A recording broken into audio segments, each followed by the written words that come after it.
जय राम जी की। श्री वाल्मीकि रामायण सुंदरकांड 67वां सर्ग। हनुमान जी का भगवान श्री राम को सीता का संदेश सुनाना। महात्मा रघुनाथ जी के ऐसा कहने पर श्री हनुमान जी ने सीता जी की कही हुई सब बातें उनसे निवेदन कर दी। वे बोले, पुरुषोत्तम, जानकी देवी ने पहले चित्रकूट पर बीती हुई एक घटना का यथावत रूप से वर्णन किया था। उसे उन्होंने पहचान के तौर पर इस प्रकार कहा था। पहले चित्रकूट में कभी जानकी देवी आपके साथ सुखपूर्वक सोई थीं। वे सोकर आपसे पहले उठ गईं। उस समय किसी कौवे ने सहसा उड़कर उनकी छाती में चोंच मार दिया। भरताग्रज, आप लोग बारी बारी से एक दूसरे के अंक में सिर रखकर सोते थे। जब आप देवी के अंक में मस्तक रखकर सोए थे, उसी समय पुनः उसी पक्षी ने आकर देवी को कष्ट देना आरंभ किया। कहते हैं, उसने फिर आकर जोर से चोंच मार दी तथा देवी के शरीर से रक्त बहने लगा। उससे भीग जाने के कारण आप जग उठे। शत्रुओं को संताप देने वाले रघुनंदन, उस कौवे ने जब लगातार इस तरह पीड़ा दी, तब देवी सीता ने सुख से सोए हुए आपको जगा दिया। महाबाहो, उनकी छाती में घाव हुआ देख आप विषधर सर्प के समान कुपित हो उठे और इस प्रकार बोले, भीरू, किसने अपने नखों के अग्रभाग से तुम्हारी छाती में घाव कर दिया है? कौन कुपित हुए 5 मुंह वाले सर्प के साथ खेल रहा है? ऐसा कहकर आपने जब सहसा इधर उधर दृष्टि डाली, तब उस कौवे को देखा। उसके तीखे पंजे खून में रंगे हुए थे और वह सीता देवी की ओर मुंह करके ही कहीं बैठा था। सुना है, उड़ने वालों में श्रेष्ठ वह कौवा साक्षात इंद्र का पुत्र था, जो उन दिनों पृथ्वी पर विचर रहा था। वह वायु देवता के समान शीघ्रगामी था। मतिमानों में श्रेष्ठ महाबाहो, उस समय आपके नेत्र क्रोध से घूमने लगे और आपने उस कौवे को कठोर दंड देने का विचार किया। आपने अपनी चटाई से एक कुसा निकालकर हाथ में लिया और उसे ब्रह्मास्त्र से अभिमंत्रित किया। फिर तो वह कुश प्रलय काल की अग्नि के समान प्रज्वलित हो उठा। उसका लक्ष्य वह कौवा ही था। आपने उस जलते हुए कुश को कौवे की ओर छोड़ दिया। फिर तो वह दीप्तिमान दर्भ उस कौवे का पीछा करने लगा। आपके भय से डरे हुए समस्त देवताओं ने भी उस कौवे को त्याग दिया। वह तीनों लोकों में चक्कर लगाता फिरा, किंतु कहीं भी उसे कोई रक्षक नहीं मिला। शत्रु दमन श्री राम सब ओर से निराश होकर वह कौवा फिर वहीं आपकी शरण में आया।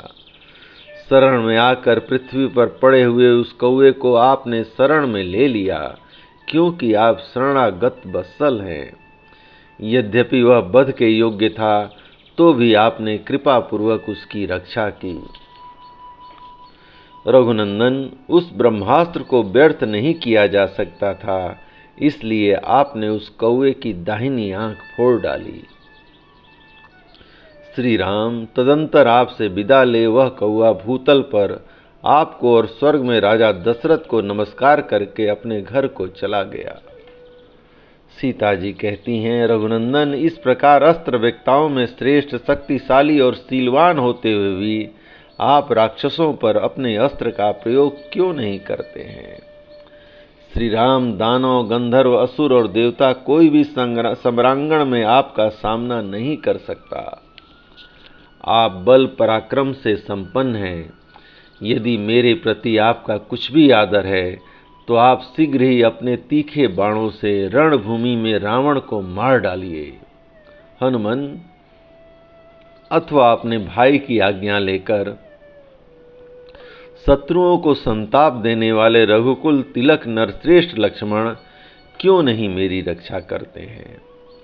वे दोनों पुरुष सिंह श्री राम और लक्ष्मण वायु तथा अग्नि के तुल्य तेजस्वी एवं शक्तिशाली हैं, देवताओं के लिए भी दुर्जय हैं, फिर किस लिए मेरी उपेक्षा कर रहे हैं? इसमें संदेह नहीं कि मेरा ही कोई ऐसा महान पाप है जिसके कारण वे दोनों शत्रु संतापी वीर एक साथ रहकर समर्थ होते हुए भी मेरी रक्षा नहीं कर रहे। रघुनंदन, विदेह नंदिनी का करुणाजनक उत्तम वचन सुनकर मैंने पुनः आर्या सीता से कहा, देवी, मैं सत्य की शपथ खाकर कहता हूँ कि श्री रामचंद्र जी तुम्हारे शोक के कारण ही सब कार्यों से विरत हो रहे हैं। श्री राम के दुखी होने से लक्ष्मण भी संतप्त हो रहे हैं। किसी तरह आपका दर्शन हो गया, आपके निवास स्थान का पता लग गया, अतः अब शोक करने का अवसर नहीं है। भामिनी, आप इसी मुहूर्त में अपने सारे दुखों का अंत हुआ देखेंगी। शत्रुओं को संताप देने वाले वे दोनों नरश्रेष्ठ राजकुमार आपके दर्शन के लिए उत्साहित हो लंकापुरी को जलाकर भस्म कर देंगे। बरारोहे सम्रांगण में रौद्र राक्षस रावण को बंधु बांधों सहित मारकर रघुनाथ जी अवश्य ही आपको अपनी पुरी में ले जाएंगे। सती साध्वी देवी, अब आप मुझे कोई ऐसी पहचान दीजिए जिससे श्री रामचंद्र जी जानते हों और जो उनके मन को प्रसन्न करने वाला हो। महाबली वीर तब उन्होंने चारों ओर देखकर बेड़ी में बांधने योग्य इस उत्तम मणि को अपने वस्त्र से खोलकर मुझे दे दिया। रघुवंशियों के प्रियतम श्री राम, आपके लिए इस मणि को दोनों हाथों में लेकर मैंने सीता देवी को मस्तक झुकाकर प्रणाम किया और यहाँ आने के लिए मैं उतावला हो उठा। लौटने के लिए उत्साहित हो मुझे अपने शरीर को बढ़ाते देख सुंदरी जनक नंदिनी सीता बहुत दुखी हो गईं। उनके मुख पर आंसुओं की धारा बह चली। मेरी उछलने की तैयारी से वे घबरा गईं और शोक के बेग से आहत हो उठीं। उस समय उनका स्वर अश्रुगद हो गया था। वे मुझसे कहने लगी, महाकपे, तुम बड़े सौभाग्यशाली हो जो मेरे महाबाहु प्रियतम कमल नयन श्री राम को तथा मेरे यशस्वी देवर महाबाहु लक्ष्मण को भी अपनी आंखों से देखोगे। सीता जी के ऐसा कहने पर मैंने उन मिथिलेश कुमारी से कहा, देवी जनक नंदिनी, आप शीघ्र मेरी पीठ पर चढ़ जाइए। महाभागे श्याम लोचने, मैं अभी सुग्रीव और लक्ष्मण सहित आपके पतिदेव श्री रघुनाथ जी का आपको दर्शन कराता हूँ। यह सुनकर सीता देवी ने मुझसे कहा, महाकपे, बानर शिरोमणि, मेरा यह धर्म नहीं है कि मैं अपने बस में होती हुई भी स्वेच्छा से तुम्हारी पीठ का आश्रय लूं।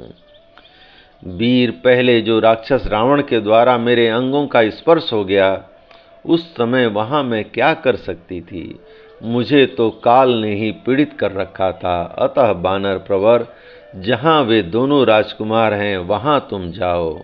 ऐसा कहकर वे फिर मुझे संदेश देने लगीं। हनुमान, सिंह के समान पराक्रमी उन दोनों भाई श्री राम और लक्ष्मण से, मंत्रियों सहित सुग्रीव से तथा अन्य सब लोगों से भी मेरा कुशल समाचार कहना और उनका पूछना।